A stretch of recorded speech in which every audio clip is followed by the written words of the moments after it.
Uma entrevista com a coordenadora do curso de Psicologia do Centro Universitário São Camilo, a Gláucia Benutti, que nos fala sobre uma condição que afeta a linguagem, o comportamento e a saúde mental. Vamos acompanhar. Há sempre uma preocupação quando a gente ouve falar no consumo excessivo de conteúdo online. E eles podem, inclusive, ter desdobramento na vida pessoal das pessoas, pode também no relacionamento, no trabalho e por aí afora. Surgiu mais um termo interessante a respeito dele, chamado Brain Rot, ou podridão do cérebro. O que significa isso? Não tenho a menor ideia. Por esse motivo, nós pedimos aqui a gentileza da professora Gláucia Benutti. Professora Gláucia Benutti é coordenadora do curso de Psicologia do Centro Universitário São Camilo. Professora, muito obrigado por atender aqui o Jornal Nova Brasil. Bom dia, eu é que agradeço a possibilidade de estar aqui conversando com você e com seus ouvintes. Professor, então, primeiro passo, o que significa essa palavra Brain Rot? Então, Brain Rot é como você falou, né, essa podridão aí do cérebro. Ela ainda não é uma condição clínica muito bem estabelecida, mas é um fenômeno real que a gente tem observado cada vez com mais frequência e diz respeito a um excesso de exposição ao telefone ou à tela de computador, com um consumismo enorme de grandes quantidades de dados sem sentidos ou de notícias negativas. Professora, isso altera o comportamento de uma pessoa, altera o relacionamento da pessoa com a sua família, ou com seus colegas de trabalho, ou enfim, com a sociedade em geral? Altera a saúde mental como um todo. Também a gente vai ter aí alguns sintomas pessoais, né, assim, com a própria pessoa, que diz respeito à questão cognitiva. Então, a gente vai ter dificuldade de concentração, agitação, muita angústia, letargia, às vezes chega até a confusão mental. E, claro, com tudo isso, né, e com esse excesso de exposição à tela, a gente vai ter um isolamento social, tanto no ambiente familiar, quanto com colegas, amigos, e uma perda de produtividade grande também. Então, é uma condição que tem preocupado muitos especialistas e que tem acontecido cada vez mais estudos para a gente poder entender melhor como que funciona todo esse processo e as melhores formas de tratamento. Agora, professora, como é que a gente pode medir quando chega no excesso? É em termos de hora, de minutagem, varia de pessoa para pessoa? Como é que a ciência vê isso? É o excesso de tempo mesmo que a gente passa com as telas de forma geral, né?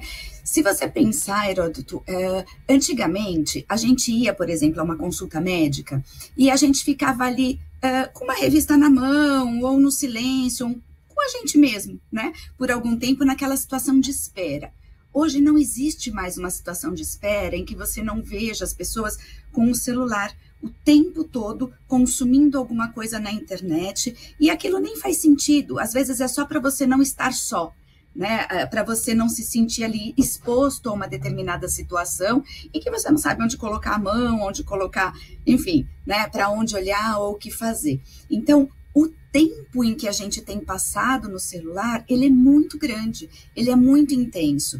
E as informações que a gente tem olhado nem faz sentido. É muito para esse passar do tempo, né? E isso é bastante preocupante. Então, é o tempo de exposição, isso é geral para todo mundo. Esse tempo de exposição às telas, eles podem levar a um vício, né? A gente não consegue mais estar em um lugar esperando alguém ou alguma coisa sem ter um celular na mão e sem estar olhando para alguma coisa na internet. Isso vai fazendo com que se torne um vício e vai se tornando preocupante. Professor, é possível até que a gente haja isso inconscientemente?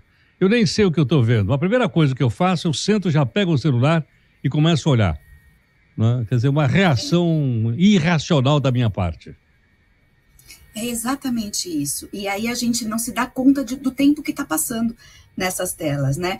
Porque quantas vezes a gente está num lugar esperando alguém ou alguma coisa e você começa a conversar com uma outra pessoa, você vai tendo um tipo de relacionamento ali, uma situação social diferente daquela que você estava habituada. Hoje, a gente não tem mais isso e a gente nem se dá conta do que a gente está fazendo. Então, vou pegar as nossas crianças, os nossos jovens nas escolas, né? Na hora do intervalo, era uma brincadeira, a gente conversava, agora não, eles estão lá com o celular na mão e não se dão conta do que estão fazendo. E a gente não está procurando uma coisa específica, a gente só está olhando. Então, de forma inconsciente, sem ter a percepção, a gente vai se viciando e vai aí trazendo preocupações a nível até neuronais, neuroquímicas, cerebrais, porque alguns estudos têm mostrado diferenças, por exemplo, na substância branca do cérebro, quando a gente tem um excesso de exposição à tela, né? A gente tem visto também essa questão cognitiva, a gente vê dados neuroquímicos, por exemplo, de aumento de dopamina, levando a uma sensação de prazer, né, muito grande e causando de fato aquilo que a gente determina como vício. Então é muito importante que todos nós passemos a prestar muita atenção. Por que nós pegamos o celular? O que aquilo significa naquele momento? O que é que eu estou procurando? Que sensação ele me traz de alívio ou de segurança, de uma falsa segurança, claro, em um ambiente desconhecido? Perfeitamente. Professora, muito obrigado. Eu que agradeço. Um bom dia para todos. Muito obrigado. Professora Gláucia Benucci, que é coordenadora do curso de Psicologia do Centro Universitário São Camilo. Daí, portanto, algumas coisas muito relevantes, porque mexe com o nosso dia a dia. E a impressão que eu tive, estou falando como leigo agora aqui, não é? É que uma ação como essa precisa ser multidisciplinar. Tem que ser dos pais, dos professores, dos psicólogos, enfim, né? Para que a gente possa, então, entender, como disse a professora, que existe vida além da tela do celular.